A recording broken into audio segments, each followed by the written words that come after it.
Details చూద్దాం. ప్రజాస్వామ్యాన్ని పాతరేసిన పిన్నెల్లితో జగన్ రెడ్డి ములాఖత్ కావడంలో ఆంతర్యం ఏంటి? పల్లా. గ్రామీణ ప్రజలకు విద్య, వైద్య, ఉపాధి అవకాశాలను మెరుగుపరిచే కార్యక్రమాలను నిర్వహిస్తున్నాం. జి కిషన్ రెడ్డి.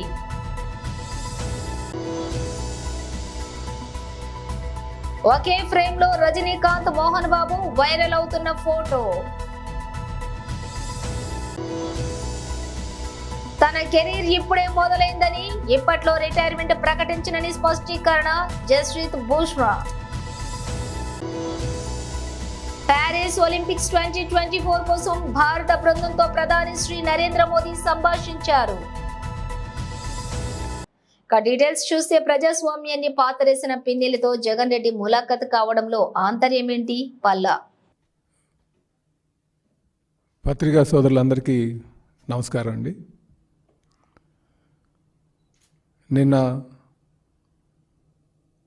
వైఎస్ఆర్సిపి పార్టీ అధ్యక్షుడైనటువంటి జగన్మోహన్ రెడ్డి గారు మరి పిన్నెల రామకృష్ణారెడ్డి గారిని జైలుకి వెళ్ళి పరామర్శించి వారు బయటకు వచ్చి మీడియాని అడ్రస్ చేశారు. ఈరోజు మేము అడుగుతున్నాం, తెలుగుదేశం పార్టీ రాష్ట్ర అధ్యక్షులుగా మేము ఒకటి అడుగుతున్నాం, దానికి సమాధానం చెప్పాలి. మీరు ఒక పార్టీ నడిపేటటువంటి వ్యక్తి ఆదర్శంగా ఉండాల్సినటువంటి అవసరం ఉంది. అది తప్పి మీరు జైల్లో ఉన్నటువంటి వ్యక్తి దగ్గరికి వెళ్ళి ఈవీఎంని అందరూ చూస్తుండగానే పగలగొట్టి అలాగే సిఐ గారి పైన దౌర్జన్యం చేసినటువంటి వ్యక్తిని వెళ్ళి మీరు పరామర్శిస్తున్నారంటే మీరు ప్రజలకు ఎటువంటి మెసేజ్ పాస్ చేస్తున్నారో ఒకసారి సమాధానం చెప్పాల్సినటువంటి అవసరం ఉంది. ఎందుకంటే ఒక పార్టీ ఉందంటే ఆ పార్టీ ఆదర్శంగా ఉండాల్సినటువంటి అవసరం ఉంది. ఆ పార్టీ అధ్యక్షులు కూడా ప్రజల యొక్క ఆలోచనలకు అనుగుణంగా వెళ్ళాల్సినటువంటి అవసరం ఉంది. ముఖ్యంగా వాళ్ళు వేసే ప్రతి అడుగు కూడా ప్రజలు గమనిస్తూ ఉంటారు. కానీ ఈరోజు జగన్మోహన్ రెడ్డి గారు ఆయనకున్నటువంటి నేర చరిత్రని మరొకసారి నిరూపించుకుంటూ ఒక నేరస్తుడిని వెళ్ళి పరామర్శించడం చాలా సిగ్గుచేటని చెప్పి ఈ సందర్భంగా తెలియజేస్తున్నాం. ఎందుకంటే నేను తెలుగుదేశం పార్టీ రాష్ట్ర అధ్యక్షుడిగా మాట్లాడుతున్నటువంటి మాటలు ఇవి. ఏ నాయకుడైనా సరే ఆదర్శంగా ఉండాలి, ప్రజలకు ఒక మెసేజ్ పాస్ చేయాలి, ఒక నమ్మకం చేకూర్చుకోవాల్సినటువంటి అవసరం ఉంది. కానీ ఈరోజు ఒక క్రిమినల్ని పరామర్శించడం చాలా దురదృష్టకరం అని చెప్పేసి ఈ సందర్భంగా నేను తెలియజేస్తూ, అలాగే ఇప్పటికైనా సరే ఒక పద్ధతిగా వెళ్ళాల్సినటువంటి అవసరం ఉంది. నాయకులంటే, రాజకీయ నాయకులంటే ఈరోజు సమాజంలో కొంత వ్యతిరేక భావం ప్రజల్లో ఉంది. ఎందుకంటే వీళ్ళు చెప్పేది ఒకటి, చేసేది ఒకటని. ఎందుకంటే ఈరోజు నువ్వు జగన్మోహన్ రెడ్డి గారు చేసేటువంటి తీరు, మాకు ఆయన వెళ్ళేటువంటి తీరుని చూసిన తర్వాత నిజంగా ఎప్పటికీ కూడా ఈ వ్యక్తి మారడు, వీళ్ళు మళ్ళీ ప్రజలే బుద్ధి చెప్తారని చెప్పేసి ఈ సందర్భంగా తెలియజేస్తున్నాం. అదే ఈరోజు ఆయన ఇంకో మాట కూడా అన్నారు, తెలుగుదేశం పార్టీ కేవలం వాళ్ళు ఇచ్చినటువంటి ఏదైతే హామీలు ఉన్నాయో హామీలతోనే గెలిచారు, మోసపూర్తికంగా వీళ్ళు మాట్లాడి గెలిచారని చెప్పేసి మేము ఈ సందర్భంగా తెలియజేస్తున్నాం. గడిచిన 5 సంవత్సరాలుగా జగన్మోహన్ రెడ్డి గారిని ఏ విధంగా ఈ రాష్ట్ర ప్రజానికాన్ని మోసం చేశారో అన్న సంగతి మీకు ఒక్కసారి నేను వివరిస్తాను. ముఖ్యంగా పేదలకు అందుబాటు లేనటువంటి ధరలు ఎక్కడున్నాయండి? ధరలు ఆకాశానికి అంటుకున్నటువంటి ధరలు, నిత్యావసర వస్తువులు ఎక్కడ కూడా సామాన్యుడు కొనలేనటువంటి పరిస్థితి గత 5 సంవత్సరాలుగా ఉంది. ఇదే కాకుండా విషపూరితమైన, అంటే పేదవాడు యొక్క బలహీనతను ఆసరాగా చేసుకొని నాణ్యత లేనటువంటి మందు అమ్మి సుమారు 35 లక్షల మంది అనారోగ్యం పాలైనటువంటి మద్యం అమ్మి రాష్ట్రంలో నిజంగా చాలామందికి ఇబ్బందికి పెట్టినటువంటి పరిస్థితి. కేవలం ధనదాహం, పేదవాడు యొక్క బలహీనతను ఆసరాగా చేసుకొని ఇంతకంటే కావాల్సింది ఏమైనా ఉందా మీరు చేసినటువంటి మోసం అని చెప్పి ఈ సందర్భంగా అడుగుతున్నాం. ఇదే కాకుండా యువతకి ప్రధానమంత్రి శ్రీ నరేంద్ర మోదీ నాయకత్వంలో కేంద్రం గనుల మంత్రిత్వ శాఖ ఆధ్వర్యంలో దేశవ్యాప్తంగా 645 జిల్లాల్లో ఆయా జిల్లాల కలెక్టర్ ఆధ్వర్యంలోని జిల్లా మినరల్ ఫండ్ ఏర్పాటు చేసి గ్రామీణ ప్రజలకు విద్య, వైద్య, ఉపాధి అవకాశాలను మెరుగుపరిచే కార్యక్రమాలను నిర్వహిస్తున్నాం. మైనింగ్ మినిస్ట్రీ భారత ప్రభుత్వం ద్వారా దేశవ్యాప్తంగా 645 జిల్లాలలో మా యాక్టివిటీ ఉంటుంది. ఈ 645 జిల్లాలలో ఉన్నటువంటి జిల్లా కలెక్టర్ నేతృత్వంలో డిస్ట్రిక్ట్ మినరల్ ఫండ్ ప్రధానమంత్రి నరేంద్ర మోడీ గారి ఆదేశాలతో ఆ యొక్క ఫండ్ క్రియేట్ చేయడం జరిగింది. ఈ డిస్ట్రిక్ట్ మినరల్ ఫండ్ ద్వారా ఆయా ప్రాంతాల్లో ఉన్నటువంటి అన్ని వర్గాల ప్రజలకు సిఎస్ఆర్ యాక్టివిటీ కింద అనేక రకాల కార్యక్రమాలు, సంక్షేమ కార్యక్రమాలు తీసుకుంటాము. ఈ సంక్షేమ కార్యక్రమాల ద్వారా అక్కడ ఉండేటువంటి ప్రజల యొక్క కావలసినటువంటి వైద్య సౌకర్యము, విద్యా సౌకర్యము, ఉపాధి అవకాశాలు మెరుగుపరచడము, ఉపాధి అవకాశాలు మెరుగుపరచడం కోసం కావలసినటువంటి స్కిల్లింగ్, ప్రధానంగా సెల్ఫ్ హెల్ప్ గ్రూప్స్ కావాల్సినటువంటి మరి అన్ని రకాల ప్రోత్సాహకం ఇందులో ఇస్తున్నాం. ఇందులో సుమారు డిస్ట్రిక్ట్ మినరల్ ఫండ్ లో 92,980 crores ప్రధానమంత్రి ఆదేశాలతోటి ఖర్చు పెడతా ఉన్నాం. ఇప్పటి వరకు 3,29,000 ప్రాజెక్టులు ఈ యొక్క 645 జిల్లాలలో మంజూరు చేశాము. దాంట్లో 1,88,000 ప్రాజెక్టులు పూర్తి అయిపోయినాయి. ఇవన్నీ కూడా జిల్లా కలెక్టర్ అధ్యక్షతన జరుగుతాయి.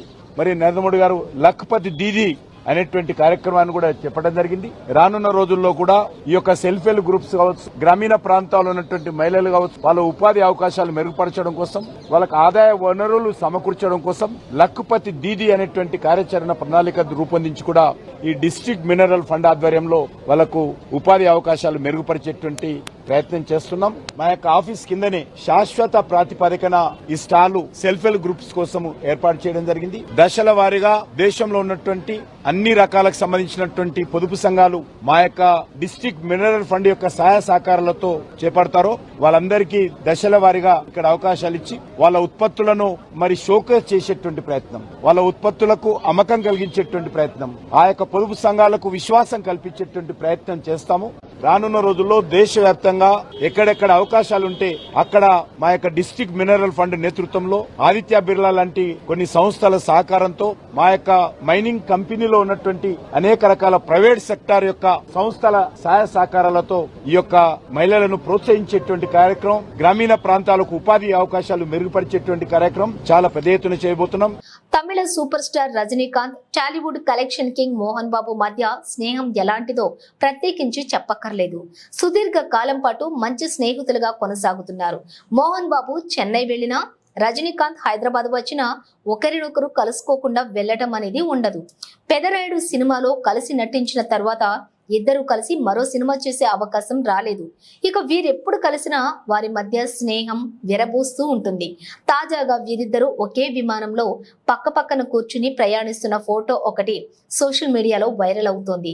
ఈ ఫోటోను షేర్ చేసిన మోహన్ బాబు అప్పుడు ఇప్పుడు ఎప్పుడైనా స్నేహమేరా జీవితం అని క్యాప్షన్ తగిలించారు. మోహన్ బాబు ముఖాన్ని పట్టుకున్న రజనీకాంత్ స్మైలీ ఫేస్ కోసం పెదవులను విప్పుతున్నట్లుగా ఉన్న ఈ ఫోటోపై నెటిజన్లు కామెంట్లతో హోరెత్తిస్తున్నారు. సూపర్ స్టార్ ను, కలెక్షన్ కింగ్ ను ఒకే ఫ్రేమ్ లో చూడటం బాగుందంటూ ఆనందం వ్యక్తం చేస్తున్నారు. T20 వరల్డ్ కప్ తో స్వదేశానికి చేరుకున్న భారత క్రికెటర్లకు ఘన స్వాగతం దక్కింది. అభిమానులు టీమిండియాకు అడుగడుగున బ్రహ్మరథం పట్టారు. విక్టరీ పరేడ్ కు భారీ సంఖ్యలో తరలి వచ్చిన అభిమానులు ఆటగాళ్లకు సన్మానం ఏర్పాట్లు చేసిన వాంఖడే స్టేడియంలో కూడా కిక్కిరిసిపోయారు. ఇక జనసందోహం మధ్య కెప్టెన్ రోహిత్ శర్మ, కోచ్ రాహుల్ ద్రావిడ్, విరాట్ కోహ్లీ, జస్ప్రీత్ బుమ్రా తమ T20 వరల్డ్ కప్ విక్టరీ జర్నీని అభిమానులతో పంచుకున్నారు. ఈ సందర్భంగా టోర్నీ సొంతం ఆశాంతం అద్భుతమైన ప్రదర్శనతో ఆకట్టుకుని ప్లేయర్ ఆఫ్ ది టోర్నమెంట్ గా నిలిచిన బుమ్రా ప్రేక్షకులను ఉద్దేశించి మాట్లాడాడు. టోర్నీలో భారత్ విజేతగా నిలవటంలో తన వంతు పాత్ర పోషించినందుకు ఆనందంగా ఉందన్నాడు. తమ కోసం ఇంతమంది తరలి రావటం జీవితంలో మరిచిపోలేనని బుమ్రా ఉద్వేగానికి లోనయ్యాడు. ఈ ఆనందం మాటల్లో చెప్పలేనిదని అన్నాడు. తాను అండర్-19 క్రికెట్ ఆడినప్పుడు వాంఖడేకి వచ్చానని, ఆ తర్వాత చాలాసార్లు ఈ మైదానానికి వచ్చినా ఈ రోజు ఎంతో అద్భుతంగా అనిపిస్తుందని తెలిపాడు. ఫైనల్ మ్యాచ్ అనంతరం తాను కూడా భావోద్వేగానికి గురైనట్లుగా తెలిపాడు. విరాట్ కోహ్లీ, రోహిత్ శర్మ, రవీంద్ర జడేజా వంటి అనుభవజ్ఞులతో కలిసి ఆడటం తన అదృష్టంగా పేర్కొన్నాడు. ఈ ముగ్గురు దిగ్గజారులు టీ20ల రిటైర్మెంట్ ప్రకటించిన నేపథ్యంలో భారత క్రికెట్ ను ముందుకు తీసుకువెళ్లడమే తమ లక్ష్యమని చెప్పాడు. తాము ఇంతకు ముందు ప్రపంచ కప్ గెలవలేదని, ఇది తమకు మరింత ప్రేరణనిస్తుందని బుమ్రా చెప్పుకొచ్చాడు. ఈ క్రమంలో బుమ్రాకు టీ20ల నుంచి రిటైర్మెంట్ పై ప్రశ్న ఎదురైంది. దీనికి సమాధానమిస్తూ తన కెరీర్ ఇప్పుడే మొదలైందని, ఇప్పట్లో రిటైర్మెంట్ ప్రకటించినని తెలిపాడు. దానికి ఇంకా చాలా సమయం ఉందన్నాడు. తాను ఇంకా చాలా క్రికెట్ ఆడాల్సి ఉందని పేర్కొన్నాడు. ఇక టోర్నీలో అతని మ్యాచ్ విన్నింగ్స్, స్పెల్లులు టీమిండియా రెండో టీ20 ప్రపంచ కప్ టైటిల్ ను సాధించడంలో కీలక పాత్ర పోషించాయనటంలో ఎలాంటి సందేహం లేదు. టోర్నీ మొత్తంలో బుమ్రా తన పదునైన బంతులతో ప్రత్యర్థి జట్ల బ్యాటర్లను బెంబేలెత్తించాడు. కేవలం 8.26 సగటు, 4.17 ఎకనామీ రేటుతో 15 వికెట్లు పడగొట్టి ప్లేయర్ ఆఫ్ ది ఇయర్ టోర్నీగా నిలిచాడు. ప్రధానంగా ఫైనల్ మ్యాచ్ లో దక్షిణాఫ్రికా చివరి 30 బంతుల్లో 30 పరుగులు చేయాల్సిన స్థితిలో బుమ్రా చేసిన మ్యాజిక్ ను ఇండియన్ ఫ్యాన్స్ ఎప్పటికీ మర్చిపోలేరు. చివరి 5 ఓవర్లలో 2 ఓవర్లు బౌలింగ్ చేసిన బుమ్రా 6 రన్స్ మాత్రమే ఇచ్చి ఒక కీలకమైన వికెట్ తీయటంతో మ్యాచ్ మొత్తం టీమిండియా గుప్పిట్లోకి వచ్చేసింది. అతనికి తోడు హర్షదీప్ పాండ్యా కూడా అద్భుతంగా బౌలింగ్ చేయటంతో భారత్ విజేతగా అవతరించింది. రాహుల్ గాంధీ దిష్టిబొమ్మలను దహనం చేస్తున్న బీజేపీ ఆర్ఎస్ఎస్ నాయకులను వెంటనే అరెస్ట్ చేయాలని జిల్లా కాంగ్రెస్ కమిటీ అధ్యక్షులు కె బాబురావు డిమాండ్ చేశారు. గురువారం రాష్ట్ర కాంగ్రెస్ అధ్యక్షురాలు శ్రీమతి వైఎస్ షర్మిలారెడ్డి ఆదేశాల మేరకు కర్నూలు జిల్లా కాంగ్రెస్ కమిటీ ఆధ్వర్యంలో జరిగిన నిరసన కార్యక్రమంలో బాబురావు మాట్లాడుతూ, పార్లమెంట్ లో ప్రతిపక్ష నేత రాహుల్ గాంధీ మాట్లాడిన మాటలను వక్రీకరించడం సబబు కాదని, రాహుల్ గాంధీ అన్ని కులాలను, మతాలను గౌరవిస్తారని, బీజేపీ నాయకులు మత విద్వేషాలు సృష్టించడంలో సబబు కాదని, పార్లమెంట్ లో రాహుల్ గాంధీ మాటలను మోడీ వక్రీకరించి బీజేపీ మరియు ఆర్ఎస్ఎస్ నాయకులను రెచ్చగొట్టి రాహుల్ గాంధీ దిష్టిబొమ్మను దహనం చేయటం ఎంతవరకు సమంజసమని, మీరు మీ ప్రభుత్వం వెంటనే రాజీనామా చేయాలని కాంగ్రెస్ పార్టీ తరపున డిమాండ్ చేస్తున్నామని బాబురావు హెచ్చరించారు. కుల మతాల మధ్య చిచ్చు పెట్టే పద్ధతులు మానేయాలని, ఎక్కడ ఉనికి కోల్పోతామోనని మోడీ, అమిత్ షాలు నాటకాలు ఆడుతున్నారని, అలాంటి నాటకాలు విరమించుకోవాలని, దేశ ప్రజలను రెచ్చగొట్టే పబ్బం గడుపుకోవటం మంచి పద్ధతి కాదని అన్నారు. కుల మతాలను అతీతంగా కాంగ్రెస్ పార్టీ పాలన సాగించిందని, కుల మతాలను రెచ్చగొట్టే ఉద్దేశం కాంగ్రెస్ పార్టీకి, రాహుల్ గాంధీకి లేదని హితవు పలికారు. రాహుల్ గాంధీ దిష్టిబొమ్మను బీజేపీ, ఆర్ఎస్ఎస్ నాయకులు దహనం చేస్తున్నారని, వాటిని నిరసిస్తూ ఈ రోజు రాష్ట్ర వ్యాప్తంగా బీజేపీ, ఆర్ఎస్ఎస్ నాయకులను వ్యతిరేకిస్తూ నిరసన చేపట్టడం జరిగిందని తెలియజేశారు. ప్యారిస్ ఒలింపిక్స్ 2024 కోసం భారత బృందంతో ప్రధాని శ్రీ నరేంద్ర మోదీ సంభాషించారు. माननीय मंत्रीगण, डॉक्टर पी टी उषा, आज हमारे पेरिस ओलंपिक्स में भाग लेने वाले सारे एथलीट्स आपके साथ वार्ता करने के लिए आए हैं. सर से मार्गदर्शन की अपेक्षा करते हैं. लगभग 98 लोग ऑनलाइन जुड़े हुए हैं सर, क्योंकि उनकी विदेश में ट्रेनिंग चल रही है, देश के दूसरे केंद्रों में ट्रेनिंग चल रही है और आने वाले कुछ दिनों में आप सभी लोग पेरिस के लिए रवाना होंगे. मैं अनुरोध करती हूँ सर से कि कृपया सबको मार्गदर्शन करें, प्रोत्साहन करें. धन्यवाद सर. आप सबका स्वागत है और जो साथी सब ऑनलाइन जुड़े हैं उनका भी स्वागत है. साथियों, मैं आज तो ज़्यादा समय नहीं लेता हूँ आपका, क्योंकि वो आप जाने के मूड में होंगे और जीतने के मूड में होंगे और मैं आपका जीत करके वापस आओगे तब स्वागत करने के मूड में हूँ. और इसलिए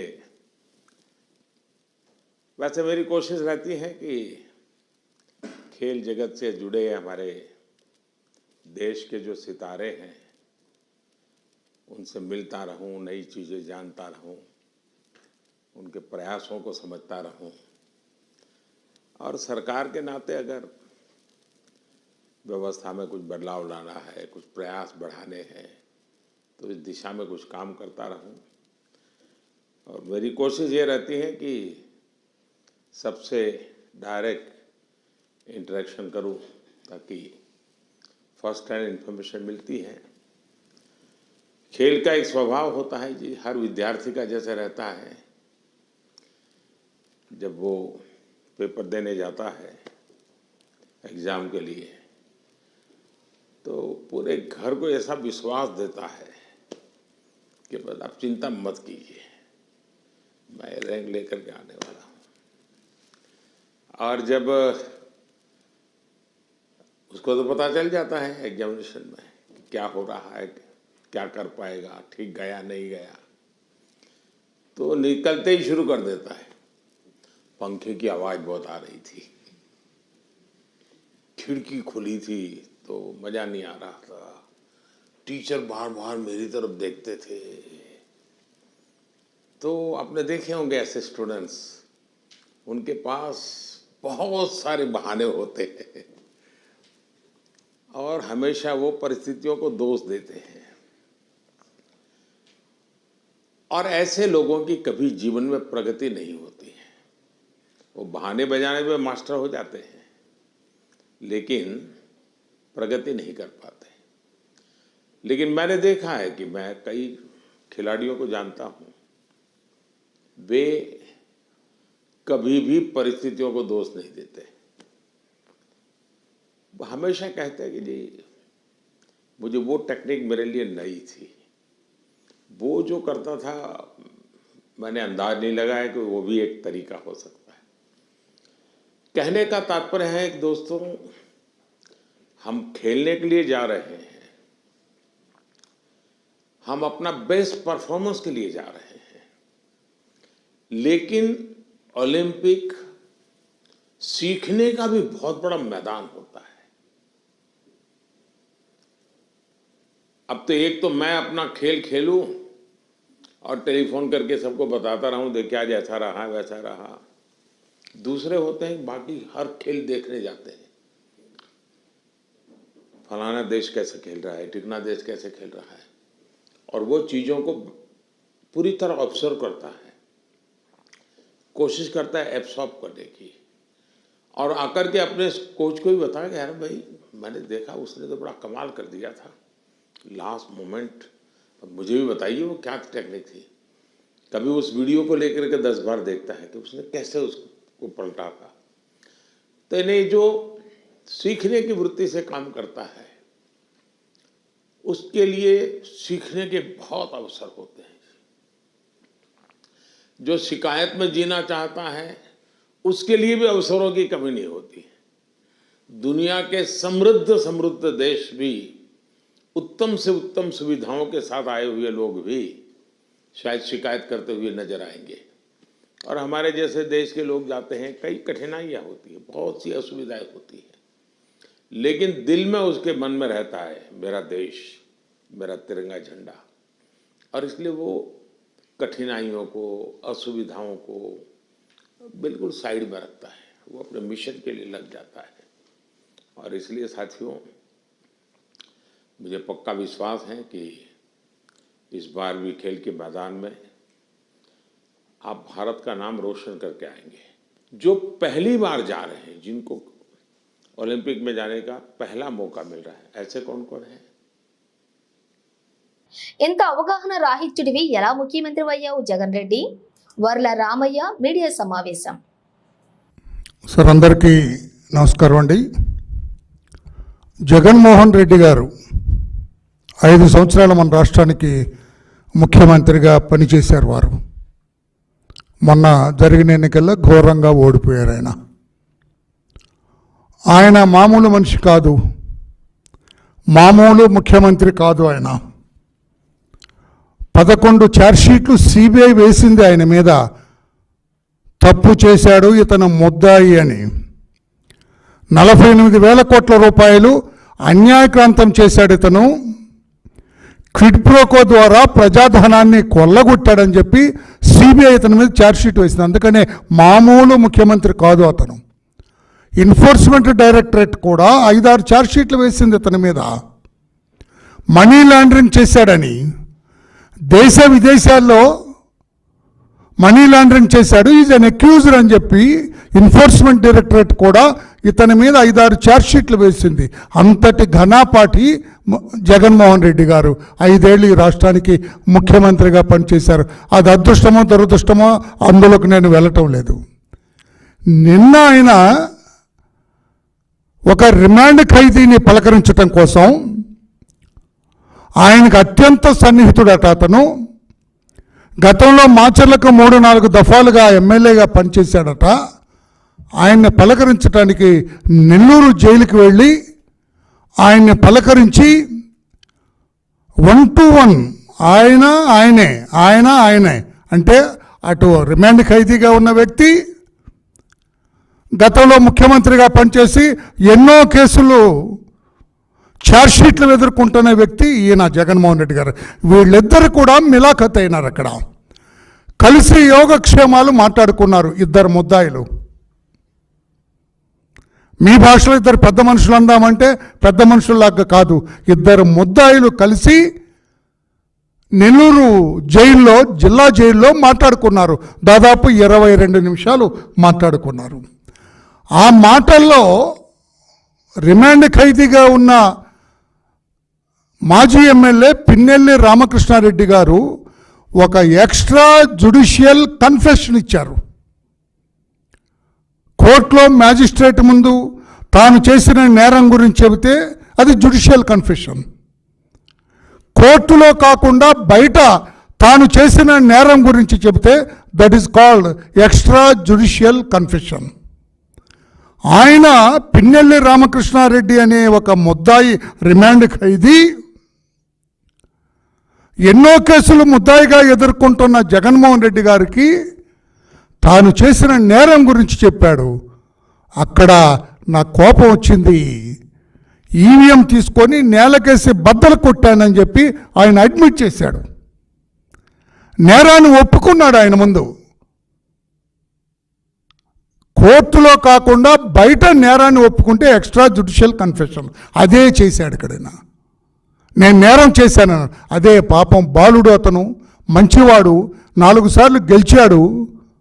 4 సార్లు గెలిచిన మంచివాడు, 4 సార్లు గెలిస్తే మంచివాడు అన్నట ముఖ్యమంత్రి గారి ఉద్దేశంలో.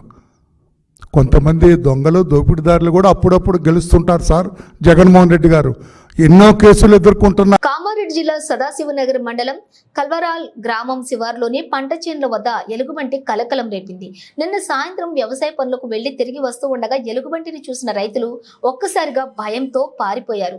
దీంతో వ్యవసాయ పనులకు వెళ్లే రైతులు భయపడుతున్నారు. గత 2 రోజులుగా కల్వరాల్ గ్రామ శివార్లోని ఎలుగుబంటి సంచరిస్తున్నట్లుగా గ్రామస్తులు తెలిపారు. ఎలుగుబంటి సంచరించడంతో వ్యవసాయ పనులకు వెళ్లేందుకు గ్రామస్తులు భయపడుతున్నారు. ఎలుగుబంటి సంచరిస్తున్న విషయాన్ని గ్రామస్తులు ఫారెస్ట్ అధికారులకు సమాచారం చేరవేశారు. ఎలుగుబంటి కొరకు బోన్ ఏర్పాటు చేయాలంటూ గ్రామస్తులు, చుట్టుపక్కల గ్రామస్తులు డిమాండ్ చేశారు. ఎలుగుబంటి సంచరిస్తున్న ప్రదేశానికి ఫారెస్ట్ అధికారులు చేరుకుని ఎలుగుబంటి కొరకు గాలింపు చర్యలు చేపట్టారు.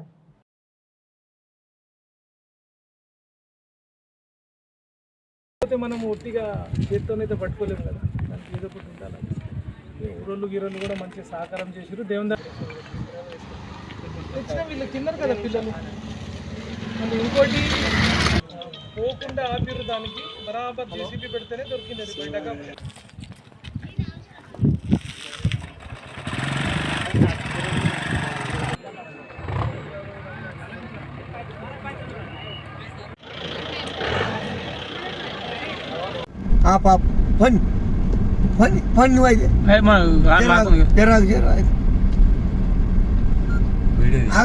ఒక్కసారి చేనులోకి పోయింది ఊరికి వెళ్ళిపోయి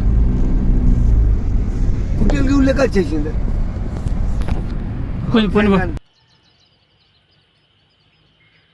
అయ్యరా కొంచె ఎంత మంచి తాగుతుంది నీళ్ళు, కొమ్ములలో పొలాలు.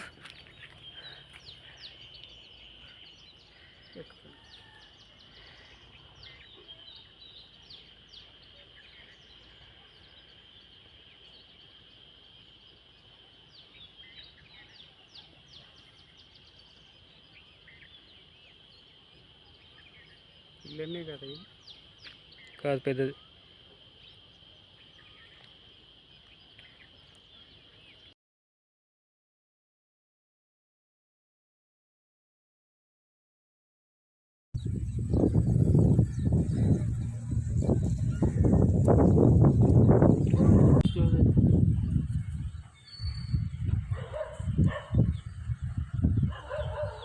రంగారెడ్డి జిల్లా రాజేంద్రనగర్ శ్రీ చైతన్య స్కూల్ టెక్నో అత్తాపూర్ హైదర్గూడలోని విద్యార్థులంతా కలిసి హరితహారం కార్యక్రమం నిర్వహించారు. ఈ కార్యక్రమంలో ముఖ్య అతిథిగా రాజేంద్రనగర్ ఏసీపీ శ్రీనివాస్ పాల్గొన్నారు. హరితహారం కార్యక్రమంలో మొక్కలు నాటడంతో పాటు మొక్కని ప్రతిరోజు పరిశీలించుకొని నీరు పోయటం కూడా మన బాధ్యతగా తీసుకోవాలని తెలిపారు. చెట్లని మంచిగా పెంచడంతో దాని వలన చాలా ఉపయోగాలు ఉన్నాయని తెలిపారు. ఆక్సిజన్ ఇలాంటి ఆరోగ్యకరమైనటువంటి సమస్యలను కూడా నయం చేస్తుందంటూ ప్రతి ఒక్కరు కూడా ఇంటి వద్ద కూడా వారి చెట్లను పెంచుకోవాలని ఏసీపీ శ్రీనివాస్ తెలిపారు. ఈ కార్యక్రమంలోని పాల్గొన్న శ్రీ చైతన్య స్కూల్ ప్రిన్సిపల్ పుష్పతో పాటు స్టాఫ్, ఉపాధ్యాయులు, ఉపాధ్యాయురాళ్లు, విద్యార్థులు పాల్గొన్నారు.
బులెటిన్ ముగించే ముందు హెడ్లైన్స్ మరోసారి.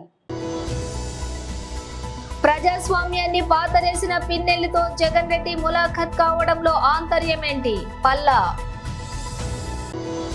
గ్రామీణ ప్రజలకు విద్య, వైద్య, ఉపాధి అవకాశాలను మెరుగుపరిచే కార్యక్రమాలను నిర్వహిస్తున్నాం. జి కిషన్ రెడ్డి.